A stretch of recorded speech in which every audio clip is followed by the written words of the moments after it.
बिहारी का अपमान किया तो प्रशांत किशोर ने बदला ले लिया। सोशल मीडिया पर खूब चर्चा हो रही है इस बात की। देश की राजनीति में इन दिनों चुनावी रणनीति और बयानबाजी को लेकर एक नई बहस छिड़ी हुई है।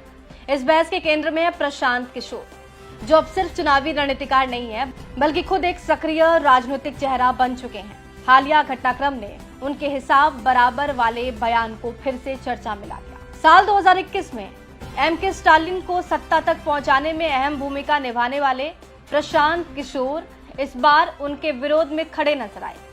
उन्होंने अभिनेता से नेता बने थलपति विजय की पार्टी टीवीके का समर्थन किया। चुनाव नतीजों में बड़ा उलटफेर देखने को मिला। स्टालिन की पार्टी डीएमके को हार का सामना करना पड़ा, जबकि विजय की पार्टी ने उल्लेखनीय जीत दर्ज की। इस पूरे घटनाक्रम की पृष्ठभूमि में हिंदी भाषियों और बिहार के लोगों को लेकर दिए गए कुछ विवादित बयान बताए जा रहे हैं। इन बयानों को लेकर प्रशांत किशोर ने पहले ही नाराजगी जाहिर की थी।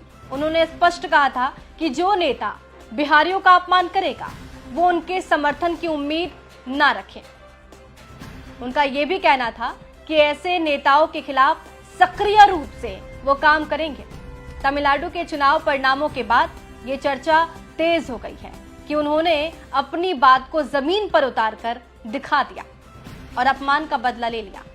स्टालिन की तरह ही तेलंगाना के सीएम रेवंत रेड्डी ने भी बिहार और हिंदी भाषियों को लेकर आपत्तिजनक बयान दिए थे। तब एक इंटरव्यू में, टाइम्स नाउ के एक इंटरव्यू में प्रशांत किशोर ने रेवंत रेड्डी को लेकर नाराजगी जताई थी। उन्होंने चैलेंज किया था कि अगले चुनाव में उनको हरा देंगे। विवाद की जड़ रेवंत रेड्डी का वो बयान था जिसमें उन्होंने तेलंगाना के डीएनए को बिहार के डीएनए से बेहतर बताया।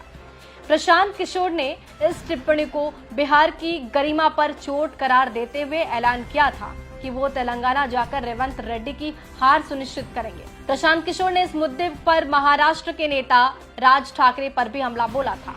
उन्होंने कहा था कि बिहार और हिंदी भाषियों के खिलाफ, नफरत फैलाने वालों के खिलाफ वो खुलकर खड़े होंगे। राजनीतिक जानकारों के अनुसार ये पूरा घटनाक्रम प्रशांत किशोर की बदलती भूमिका को दिखाता है।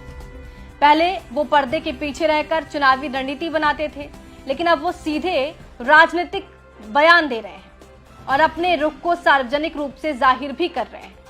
तमिलनाडु के चुनाव परिणाम के बाद अब सबकी नजर तेलंगाना के आगामी चुनावों पर टिकी हुई है।